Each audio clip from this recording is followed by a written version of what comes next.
The land of Palestine does not belong to the Egyptians and Syrians and Lebanese who moved there. It belongs to the people God gave it to, which is the nation of Israel. I'm here now to answer your Bible question, and here is one someone has asked. Doesn't God love all people just the same? I don't think a Christian should support Israel's displacement of the Palestinians. What do you think? Let's read that again. I don't think a Christian should support Israel's displacement of the Palestinians. What do you think? What I think doesn't matter much unless it's about knife throwing, and then I know a whole lot.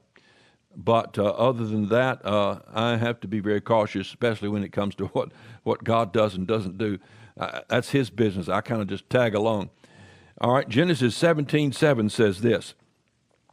I will establish my covenant between me and thee and thy seed after thee in their generation for an everlasting covenant, he says to Abraham.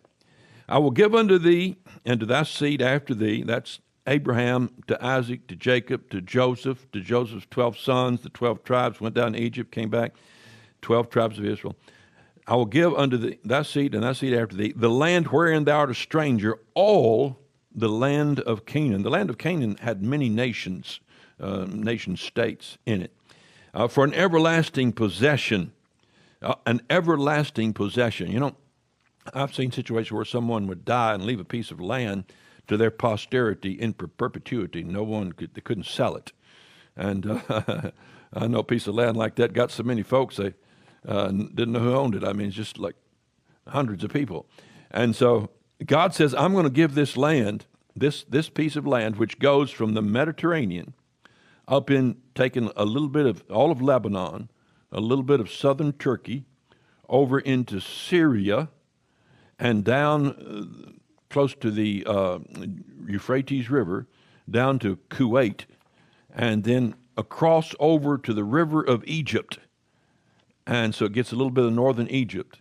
So all of that land, all of Jordan, Lebanon, God said, I'm going to give it to my people forever. So God's the one, he's the registrar. He's got these books he keeps.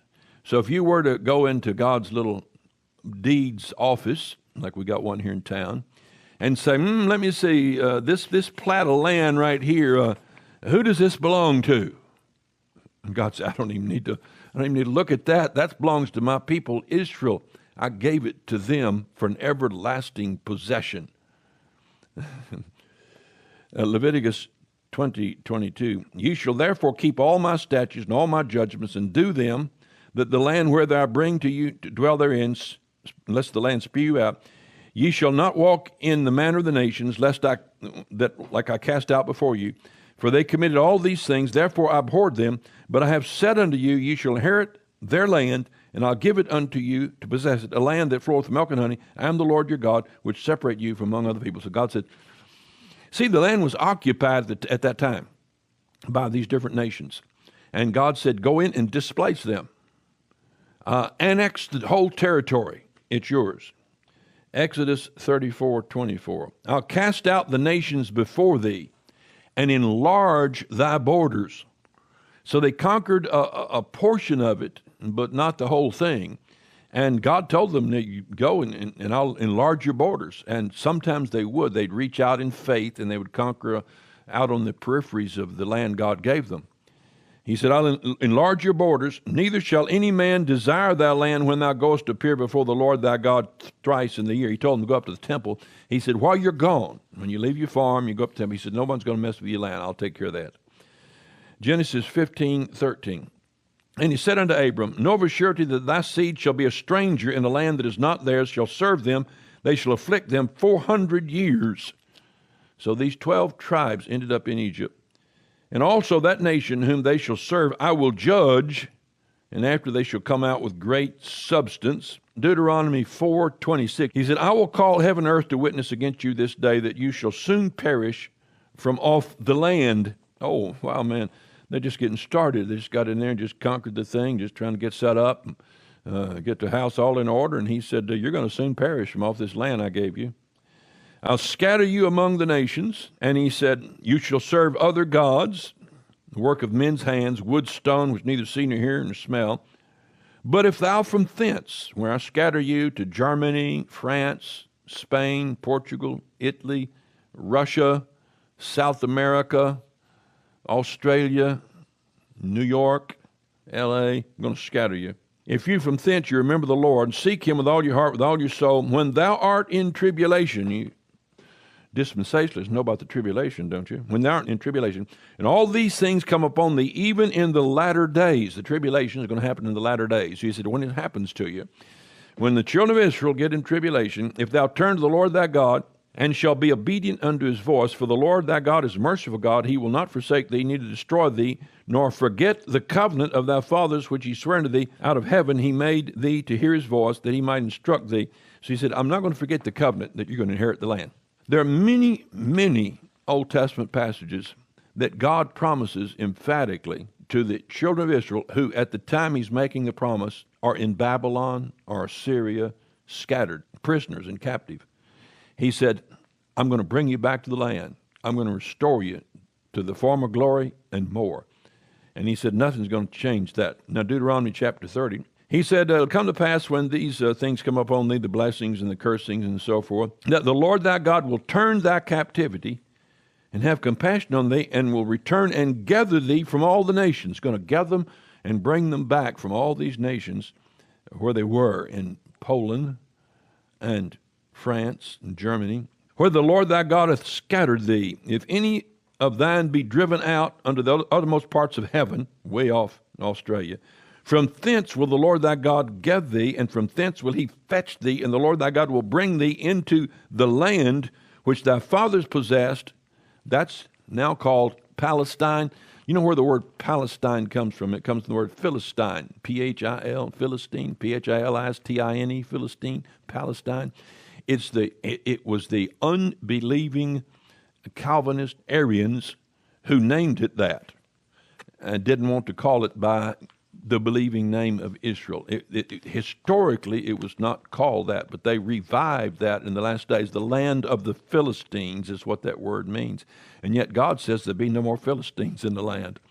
So there's a prophecy that won't be, God kill them all off. And by the way, they're all dead. There are no living Philistines anymore. They have perished from off the face of the earth, which is confirmed by DNA test as well.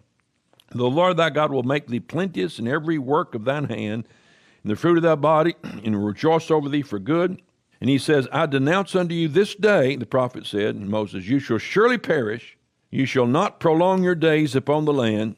And he said, I call heaven and earth to record this day against you, the prophet says, that I have set before you life and death, blessing and cursings. Therefore choose life, that both thou and thy seed may live. Thou mayest love the Lord thy God, and that I'll give you the land which I swear unto Abraham, to Isaac, to Jacob, to give to them. Finally, this is in 1 Samuel 7:23 and 24. And what one nation in the earth is like thy people, even like Israel, whom God went to redeem for a people to himself, to make him a name, and to do you a great things and terrible for thy land before thy people, which thou redeemest to thee from Egypt, from the nations of their gods. For he has confirmed to thyself the people of Israel to be a people unto thee forever, for thou, O Lord, art become their God. They're going to inherit the land. 1947, the prophecy began to be fulfilled, and Israel came back from their graves.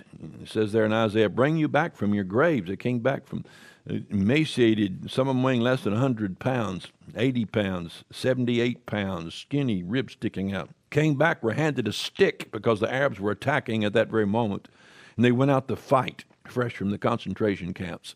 There is a series called Miracles in Israel, and it goes into the historical events in the last 75 years. As God has one miracle after another, Israel has fought wars outnumbered 20-1, outgunned, larger landmass, attacked from 3 different sides at the same time by multiple nations, and yet supernaturally things have happened, and God has redeemed them and saved them and delivered them time and time again. And he will continue to. Not that they won't suffer some loss. That's very possible because they have not yet repented, but the time is coming when they will. And so the land of Palestine does not belong to the Egyptians and Syrians and Lebanese who moved there. It belongs to the people God gave it to, which is the nation of Israel. And so just as God commanded them to displace the people years ago, they should now displace all the people in Palestine and take that land for theirs.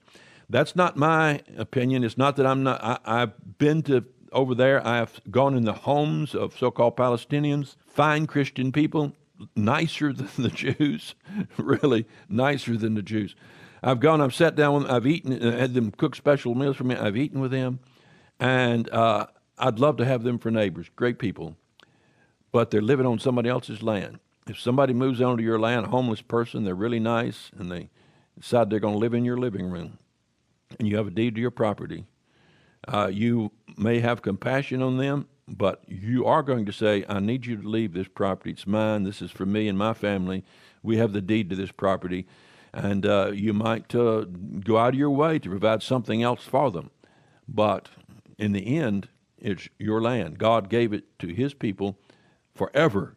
And one day, Jesus Christ is going to come back and wipe out the Mosque of Omar, the Dome of the Rock, and set the temple up right there on that spot. And all the nations of the earth are going to come there to worship.